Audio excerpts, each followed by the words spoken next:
Hi, my name is Emily Guido. I'm currently an ELA teacher at Vaughan Middle School, and I also teach leadership. So briefly, my experience in the district, I've been a certified teacher for the past 3 years, and I have been working in the district since 2013 and 2014 in various capacities. My experience with technology, so at the end of last year, Dr. Roybal rolled out the one-to-one initiative at Vaughan, and slowly teachers started climbing aboard. And about the last quarter, I received my laptops, and so I started using them almost every day in the classroom for almost everything. And then this past year, I use them every single day. Specifically, I use Microsoft Teams, and I use Microsoft OneNote and Microsoft Forms. And I'm still experimenting with the other functions and the other apps that are available through Microsoft, but I would feel particularly comfortable and particularly literate dealing with new technology and integrating new technology. In terms of my 21st century learning experience, the two most powerful pieces that I found in terms of the 21st century competencies is interdisciplinary work and student collaboration to solve real life problems. So as a third year teacher, something that I'm working on is relinquishing the control back to the students, giving them back their own learning to add on to it and to build it and to play with it. And while I haven't quite felt comfortable doing that in my ELA classes just yet, I have been able to witness it in my leadership classes.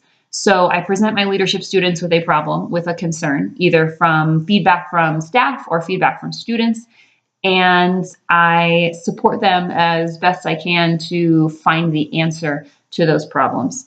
And I think a huge part of that for me is understanding that there's not one perfect answer, there's not one right answer. There are multiple ways to attack these kind of problems, and allowing students to navigate through the trial and error of arriving to a correct solution has been really fascinating and really wonderful to watch. And so kind of pulling from those experiences and my leadership students, I hope to give that to my ELA students as well when it comes to solving real world problems in the ELA class. And being an IB school, which really focuses on and emphasizes on real world problems and serving students real world curriculum, that seems to be like a really seamless connection that I hope to be able to make in the future.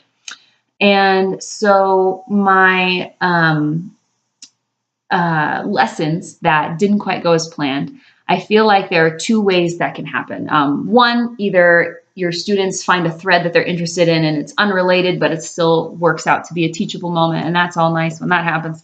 And then on the other hand, it can also be when you don't meet your students where they're at. And that's something that as a new teacher, I am working on constantly. And I use data points and I use assessments to kind of inform myself a bit better now. But when I first started at Vaughan 3 years ago, I had this beautiful lesson where students were going to investigate the different IB learner traits. There's 10 IB learner traits: caring, knowledgeable, principled, and we use those as part of our PBIS incentives.